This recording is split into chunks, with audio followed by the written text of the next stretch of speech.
तुम्ही तुमच्या आईला किंवा आजीला सुपात धान्य पाकडताना बघितलंय का कधी? आई आज सूप सारवत होती. म्हटलं हा क्षण कॅमेऱ्यात कैद करावा, कारण हे सगळं हळूहळू नामशेष होत चाललंय. धान्य पाकडताना सुपाच्या तालावर उडणारं धान्य आणि त्यांच्या हातातील ती लय, किती सुंदर क्षण असायचं ते. हेच सूप आपल्या संस्कृतीचा एक भाग आहे. शुभ कार्यात पूजनासाठी याच सुपाचा वापर आनंदाच्या क्षणातही ते असतं आणि दुःखाच्या वेळेसही असतं. एखादं मयत झालं तर सूप हातात घेऊन विसाव्यापर्यंत नेलं जातं. जीवनाच्या प्रत्येक टप्प्यावर साथ देणारं हे साधं पण मोलाचं साधन आहे.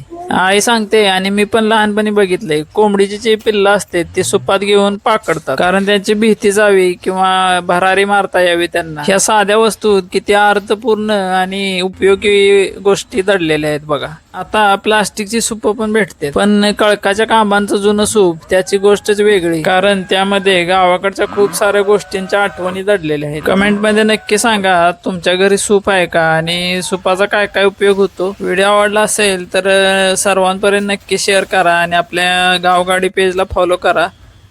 तसेच यूट्यूब चॅनलला पण सबस्क्राईब करा. धन्यवाद.